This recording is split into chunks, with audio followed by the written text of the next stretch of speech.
So, she's standing on the scaffold, holding this baby, getting stared at by all these people as this public humiliation. It's part of her punishment for sleeping with another dude. Out of the corner of her eye comes this guy. He's not the best looking guy. I mean, to be quite perfectly honest, he's old. And he's being accompanied by these Native Americans. And she notices that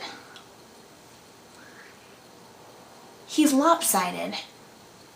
He's like the Hunchback of Notre Dame with a beard. Obviously, this is her husband. This is, after 2 years, this guy shows up, and now she's standing on the scaffold with this scarlet letter on her chest, and she's surrounded by a bunch of people, and she's holding a 3-month-old baby.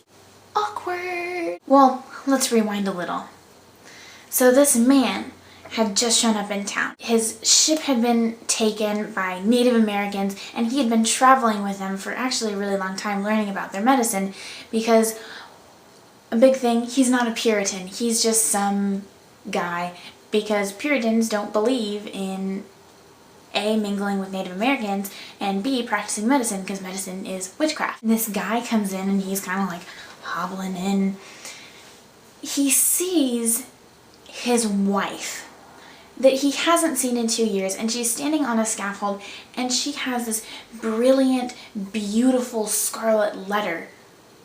What? Scarlet letter on her chest. It's an A, a scarlet A on her chest. Why is there a scarlet A on my wife's chest? So he kind of nudges this random guy next to him. He's like, hey, who?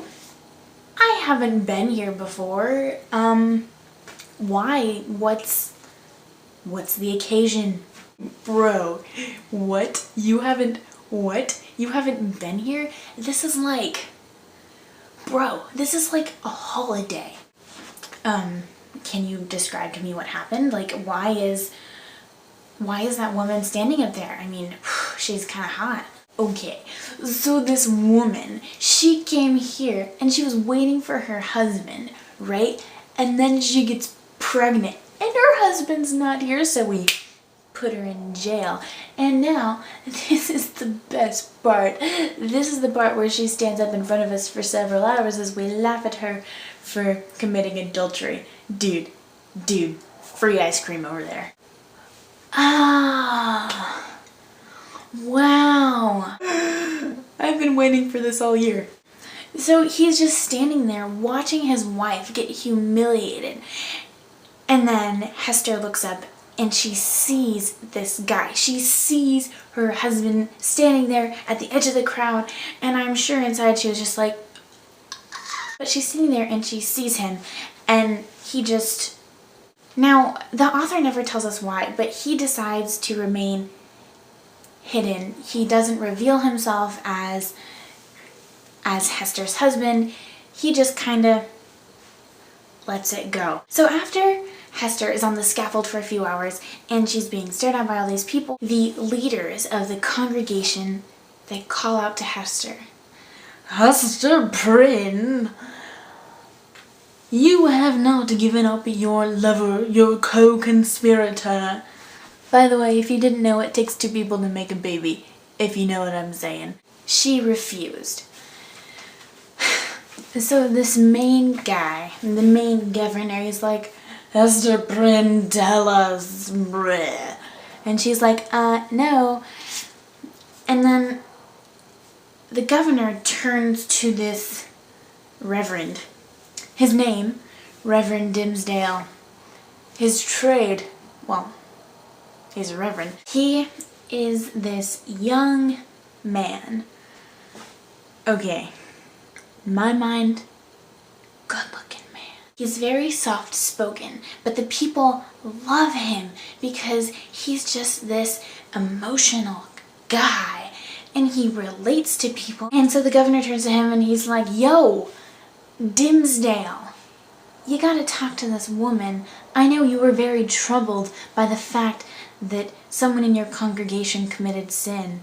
We know for a fact not at this point in the novel if you're oblivious, but if you're analyzing this novel, then you know for a fact that Dimmesdale is the father. So the phrase, "I know you're distressed that Hester has sinned," it's ironic, because no, he's not sad that Hester sinned. He's sad that he impregnated Hester and then she got caught.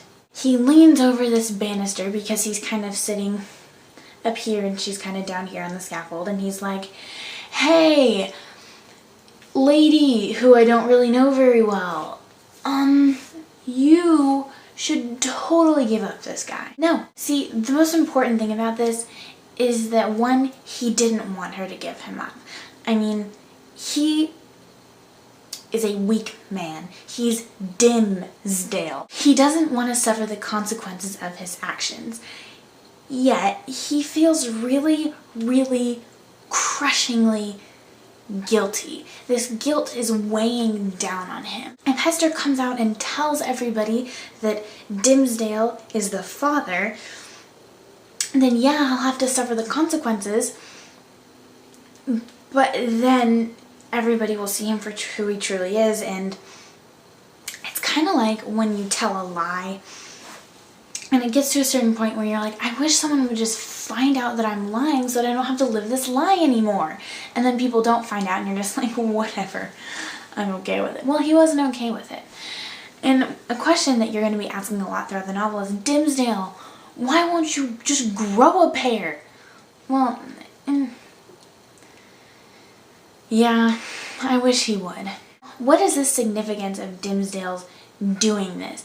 Why is it significant that Dimmesdale is the father, but he won't suffer the consequences? Well,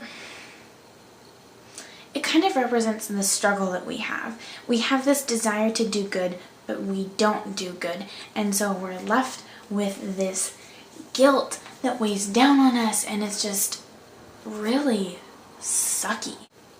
Dimmesdale was womanly, and that kind of upsets the traditional rules that a man and a woman has. That's probably why Reverend Dimmesdale and Hester had a relationship, because Hester was this strong, independent woman, and Dimmesdale was like, wow, that's hot. So what was the author's purpose of having Dimmesdale be this soft-spoken guy that does not immediately give himself up? Well, it's kind of like a human experiment. Hawthorne is experimenting with someone who has a secret, this really, really big secret that's inside of them, and it's just like if they said it, it would be like this relief, but then they might die. Can someone live a lie? Can someone go through their life with this knowledge on them that they're one half of the problem and this other person is suffering so much, but I didn't get caught? Is the power of not wanting to suffer the consequences greater than our desire to be free from our sin? One of the greatest problems that fundamentalist Puritans believe, and that I personally disagree with, is this idea that we are predestined.